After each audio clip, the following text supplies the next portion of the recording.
Call to order the special meeting of the Reading Board of Education for Wednesday, January 27th, 2021 at 7 p.m. being held remotely pursuant to Executive Order 7B. The first item on the agenda is public comment. And before we do that, if anybody in the public who wishes to make a comment, please indicate so by raising your hand or otherwise making yourself known. And noting just for the record that all members of the board are present with the exception of Mr. Hoffman, and from the administration, Dr. Harrison and Mr. Zachary are present. All right, if there is no public comment, any board member comment?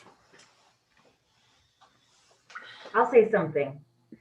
I want to thank the boards and our administration and our staff's fortitude and ability to tolerate all of these meetings and still have thoughtful discussion.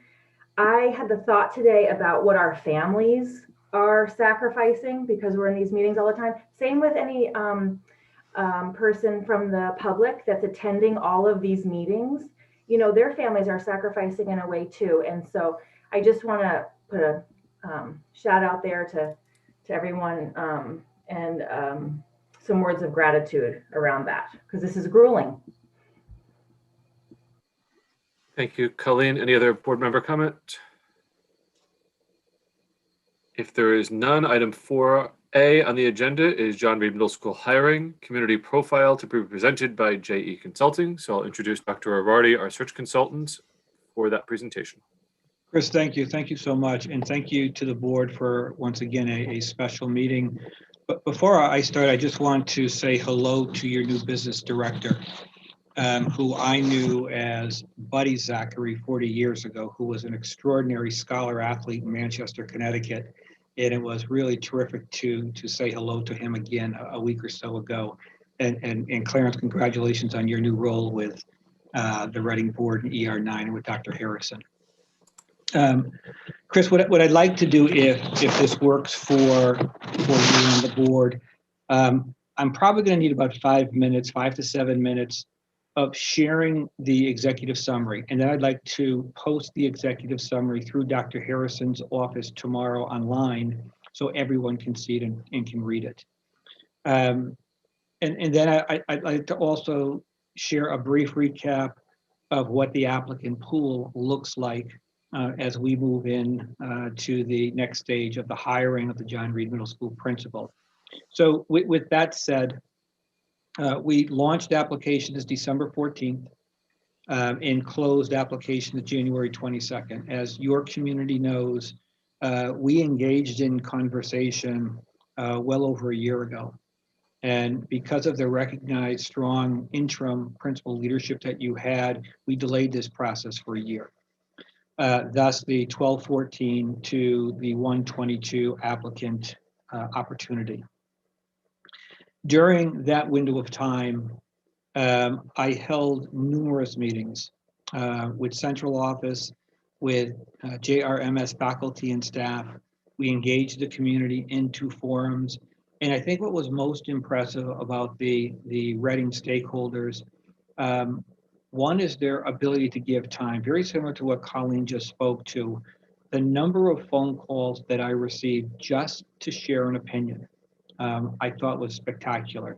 And it was never, ever a referendum on past leadership. It was really the conversation around hope beyond the pandemic, and let's make sure we get this right going forward at John Reed.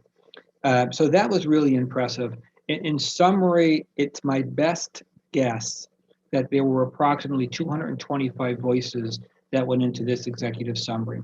Within that 225, approximately 70 people took a pretty good chunk of time to fill out a survey that was posted online for the 4 weeks. I want to share with you the summary findings to start with, pertaining to the skill set that your community hopes your next leader will have. The great majority of voices strongly believe that proven leadership is the way to go. And the conversation around that really was, it's almost a doubling down to the need. JRMS is a high-performing school in very capable hands right now. They want to continue that path forward. with the direction coming from Dr. Harrison and the renewed direction post-pandemic, where people can laser refocus on teaching and learning. So somebody who is not jumping from classroom to principal, somebody who has been a leader, assistant principal, principal, central office staff member. The conversation that I took away from staff and faculty, it was not in any way in whole doing this, patting themselves on the back, but it really, I believe it was, let us be helpers and let us be part of that leadership team. We've been here a while. We believe we're doing good work, and we would love to be a part of that distributive leadership that we're hoping our next principal will embrace. So rather than that top-down voice, bring in helping hand and let's move this thing together along with Dr. Harrison. Lots of conversation in all spaces pertaining to communication. And I think one of the most profound conversations I had was around the voice telling me, although JRMS is a small community and the Reading Board of Education has oversight, not for 20 or 30 schools, we just have to make sure that we communicate strategically and consistently to all voices, parents, staff, community stakeholders. So that voice that is proactive rather than reactive, that voice that is clear and concise rather than elongated. I spoke to the visionary leadership beyond the pandemic. JRMS is a school that you all, I know, are very, very proud of, and you should be. There are some wonderful things that I believe take place, and it was great for me to get to know the opportunities that children have in your school as they move on to high school. And they want to move good to great or great to excellent, where they want that visionary leader to be courageous, to think out of the box, and to take calculated risk for the best of children. Character traits were really interesting. If you all know middle school educators and administrators, to me, it is a very, very, very special animal. You have to love the middle school kid. You just do. You can't fake loving your job if you're in the middle school. You're either all in and you're part of the organized chaos every day, or you don't belong. So it's your job as a Reading board to make sure that whoever you hire is not a pretender and that they're willing to get down and dirty with middle school children and put up with that daily craze that's involved in every middle school across the country. In a polite and respectful way, what the share was, we love what we're doing. We want our principal to come to work not as a job. We want it to be a love for what they're doing.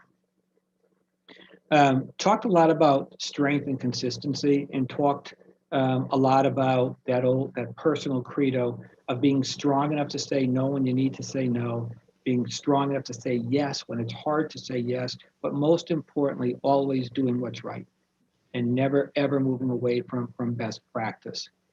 They want someone who's going to continue the positive energy that they believe presently is in place with your interim principal. And that was really important. A number of people sharing with me, in some cases in group, in some cases calling me, saying, Doc, listen, whoever you hire, they need to dial back to Phyllis, to Dr. Amari, and have a good conversation, because she's taking us in the right direction. We want to follow and continue in that path, and we believe she could be a help. And I believe she's more than willing to do that. And lastly, and not surprisingly, in nearly every search that I've done, people want somebody who has a real strong ethical and moral compass. They don't want, when the closet door opens, for skeletons to come crashing down. And we can certainly assure the Reading community that would not be the case. Talked about successes at John Reed. I don't want to read them to you. I think most of them are not surprising. The piece that I do want to share just for a moment around is the stakeholders' belief that they are an enormous part, particularly of the after-school opportunities for children. Teachers volunteering, community members volunteering, and that the number of youngsters who can go somewhere with a club, an activity, a recreational athletic event is a real terrific number, and you just got to get out of the pandemic to return to that. So they're hoping that your new school leader will support not only your school day as defined, but your before and after school opportunities for children. People spoke about your commitment, the Reading commitment to school safety. So don't believe that's going unnoticed.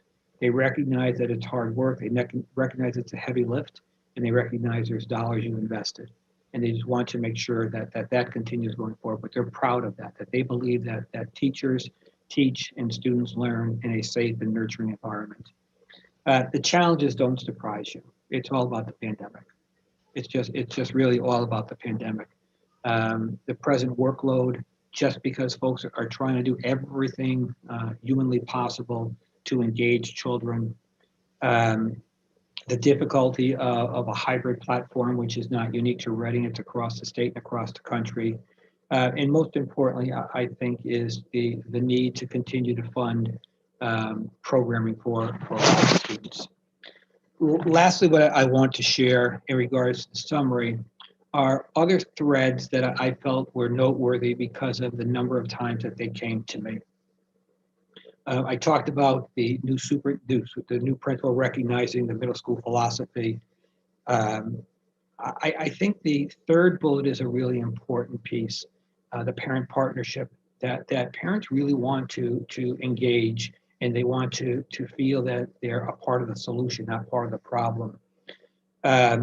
Your second bullet that's listed there, I spoke to that, where the encouragement to speak to present leadership. And this is a really hard thing to factor out in an interviewing process, but everybody in different voices in different ways said the same thing to me pertaining to the profile of this person. Not only do they want the right fit for JRMS and students, they want the right fit for Reading. They don't want this person to feel that it's an obligation or it's a chore to be at the holiday concert, or to be at an after-school event, or to be at something that's important to the Reading community on a Saturday or a Sunday. They really want this person. I wrote down a vibrant member within the Reading community, and that's a really, really important piece.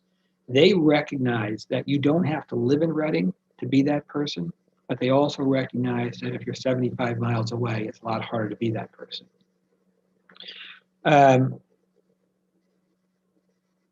And lastly, I think the challenge from the faculty and staff is that we're ready. We want to be inspired. We want to do better work. We want to be driven even further in the right direction for children. So they're hoping that whoever this person is highly regarded and respected, and that people want to stay and galvanize around your new leader.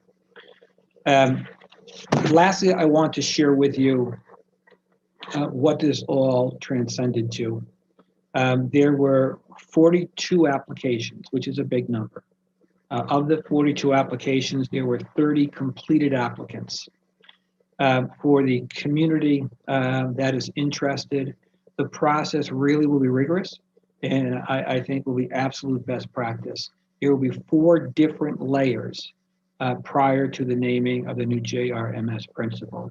The first will take place in a relatively short period of time with a paper screen. The second, I think, to the courage and the wisdom of the Reading board, you've offered the opportunity around a table of great importance to stakeholders. The first round interview will include members of the Reading Board of Education, and will also include stakeholders that are really important to the success formula of John Reed Middle School. A parent will be around, non-certified, certified staff, a parent who has children with exceptional needs.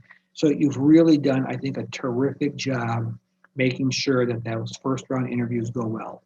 I anticipate, and we'll know sooner than later, but I anticipate of those 30 applications that were completed, at least 6 to 7 to 8 going forward for first round interviews.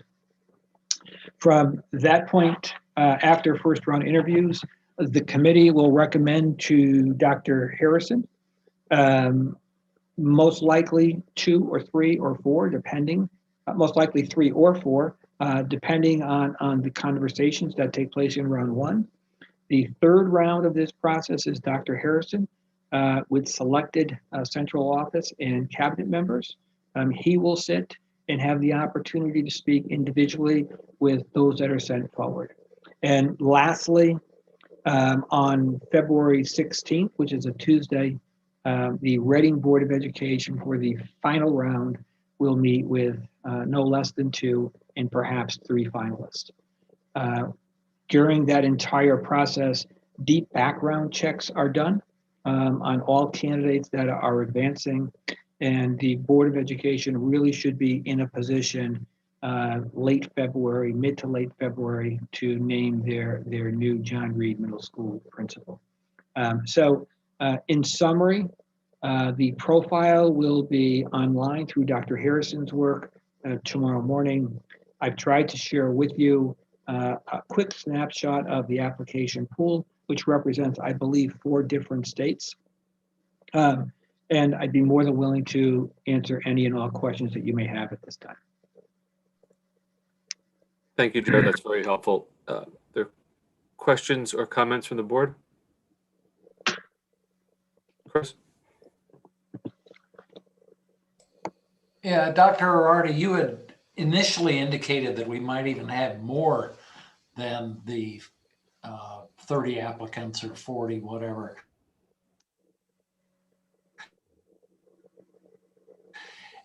What are you seeing in the marketplace for this kind of position? Chris, you froze a bit, but I think I still heard your question. Oh. I think your question was around the anticipation of even more than 40.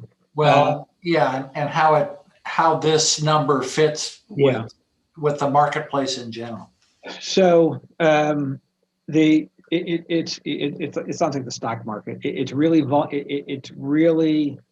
turbulent right now, only because of the pandemic. But with that being said, I initially thought the number could even be greater.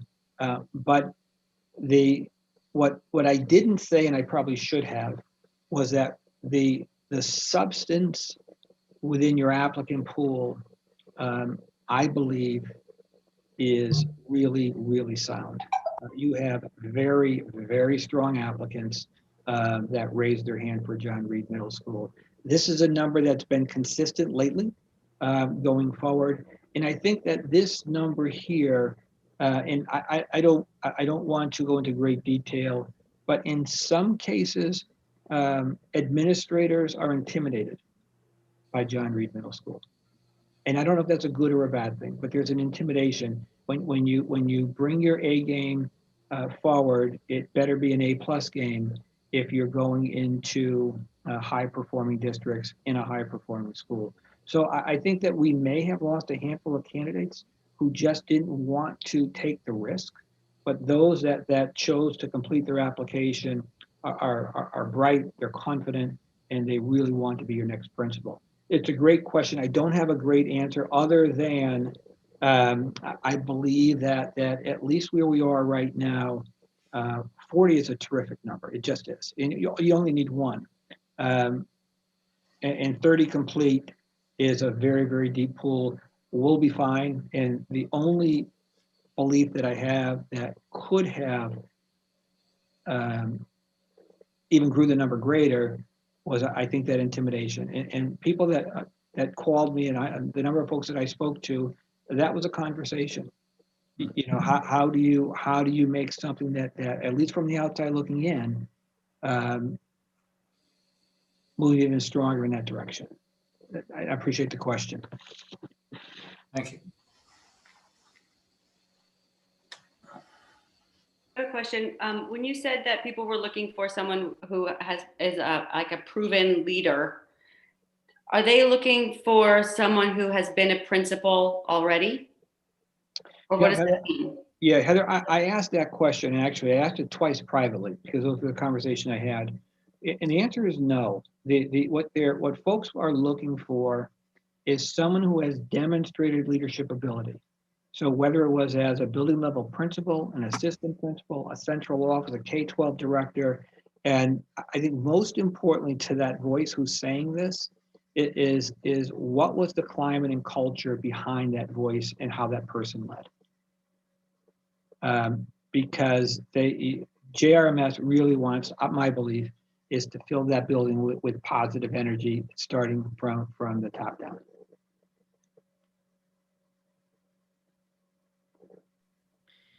I took a quick look. I didn't see our candidate from the RES interviews a few years ago from Ridgefield. Did the net not grab this guy?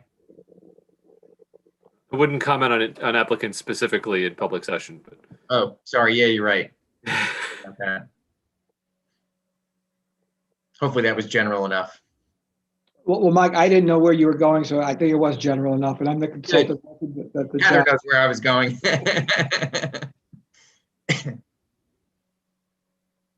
When you say name our principal in late February, what are we thinking collectively on that? Is that a discussion for here or for executive session, Chris? I think that's the timeline to sort of sit down in our early March meeting with an announcement, having And Mike, what I secured would the person. suggest that the conversation, I would suggest that you name as quickly as you can, and then you negotiate the starting date. Because what you don't want to do is sit on that final candidate without naming and then lose that person. Right. Yeah, we'll have to talk through the strategy of, does that person, does our candidate really want to leave right at the end of the school year or start fresh during the summer type thing? And that's the conversation you have as a board with that candidate. It is, and with Dr. Harrison. And if there's another district involved with them to sort of make it work for everybody. Yeah. Typically, what happens, if just for the sake of the conversation, if it's an external candidate, the conversation between Dr. Harrison and wherever that candidate is working, that person's superintendent. Dr. Harrison is the ask, and that superintendent either is going to nod her head or his head yes, or they negotiate the starting date. So that's typically how it would work.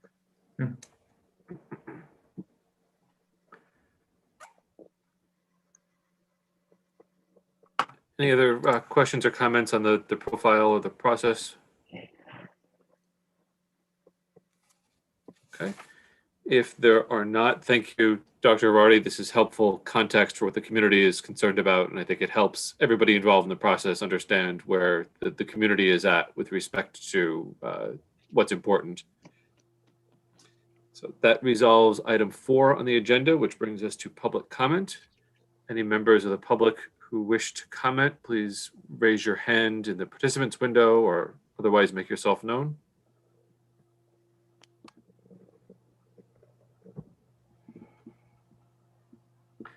Seeing none, any board member comment?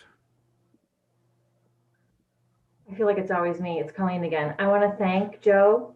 And I also want to invite you to come to our meetings regularly to pump us up with all of this positive information. It's so wonderful to hear your summary of what people are saying about our schools. It's something that I'm not very connected to, your information. And so it helps recharge my batteries a bit to hear it, and I appreciate that. Ellen, thank you. It's only been 19 hours since we were together last. So. All right. Any other board member comment? Hearing none, I would look for a motion to adjourn. Mike, second. I'll second. John, any objection? Hearing none, we